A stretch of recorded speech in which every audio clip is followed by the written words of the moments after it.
We hear a lot in the news media these days about the Palestinian peoples and their rights.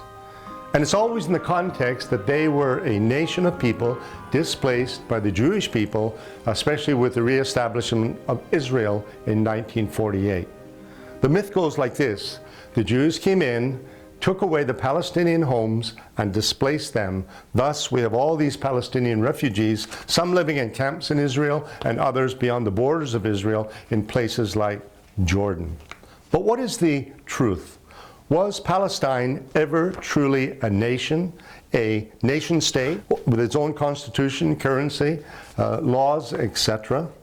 The truth of the matter is that the notion of Palestine as a nation is a modern idea that occurred after the reestablishment of Israel in 1948.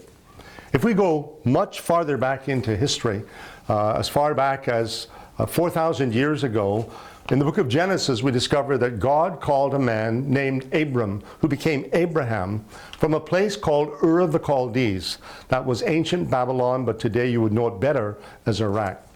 And he spoke to this man and told him to go to a land that he, God, would show him.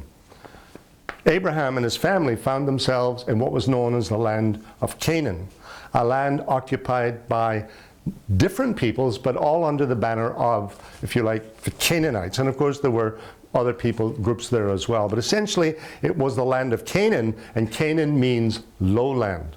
So Abraham came there with his family, and from him came his sons Ishmael and Isaac, and from Isaac came Esau and Jacob. And of course Jacob had 12 sons, and they became the 12 tribes of Israel.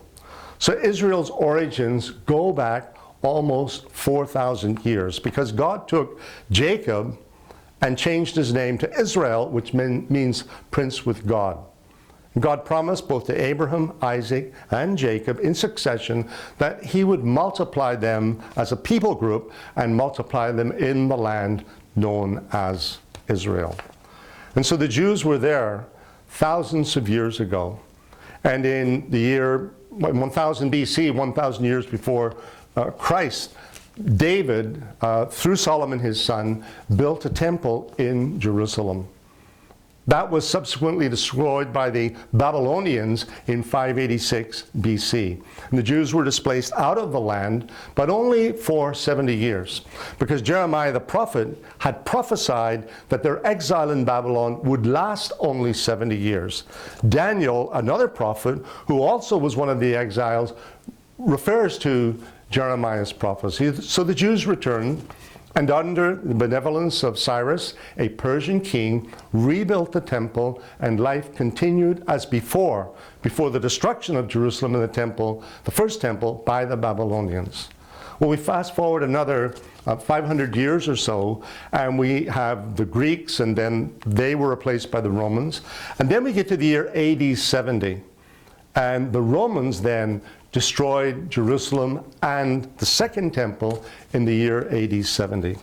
That led to a dispersion of the Jewish people into all nations. You know what? That lasted 1,878 years, from AD 70 until 1948, and the formal, official reestablishment of the nation of Israel in the land of Israel. So where did the Palestinian people, so-called, come from? The truth is they are of mixed descent, but they are essentially Arabs, and the descendants of Arabs who migrated from various countries to what was known as the land called Palestine, both in the late 19th century and certainly in the 20th century, and to some extent it continues today. Remember that after the dispersion of the Jews in AD 70, the land virtually became a desert region. Desert in the south, and in the north, swamps, mosquito-infested swamps that bred malaria and killed many Jews, certainly many of the pioneers who went to the land. So the land was called Palestine in 135 AD by the Roman Emperor Hadrian, who wanted to wipe out every vestige of Jewish history. That's what he tried to do, and so changed the name of the land that had been known as Israel historically and called it Syria Palestina, after the ancient Philistines, the sworn enemies of Israel.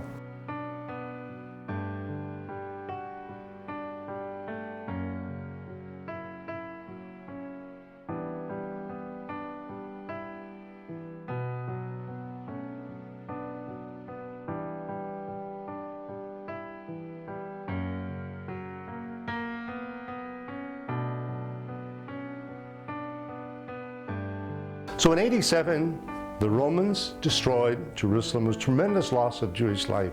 The streets of Jerusalem ran red with Jewish blood. And of course, the temple was destroyed, and to this day has not been rebuilt. In fact, there's no vestige of the temple that can be seen above ground, although the foundations are certainly there on the Temple Mount in Jerusalem. The Jews were scattered to the four winds, and successive empires occupied the land down through history. Then in the 7th century AD, we had the rise of Islam. And in the 7th century, the Islamic armies, of course, conquered Jerusalem. And that explains why we have two mosques on the Temple Mount today. We have the Golden Dome of the Rock, as it is known, or the Al-Aqsa Mosque at the south end of the Temple Mount, but these are two working mosques, symbols of Islam that have been there since the late 7th, early 8th century AD. Then we fast forward to the 16th century, and we discover that the land that was then known as Palestine, the name having been changed by the Emperor Hadrian in 135 AD, the Ottoman Turks conquered the land, and of course they were Islamic as well. And they took over much of the Middle East. But around 1515, they occupied the land known as Palestine.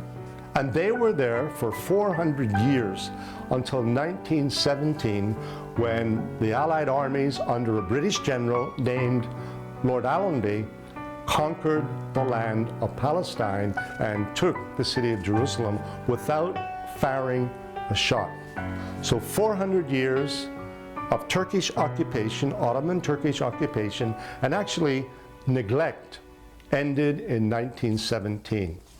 And the British, having conquered Palestine and Jerusalem at the end of the First World War, then were given a mandate by the League of Nations to find, well, first of all, to look over the land and to occupy it until an adequate solution could be found to the ongoing struggle between the Arabs and the Jews. And that continued down through the 20th century. And then in 1947, the United Nations agreed that there should be two states for two different peoples, the Arabs and the Jews, and we had the two-state solution, as it was known, put forward.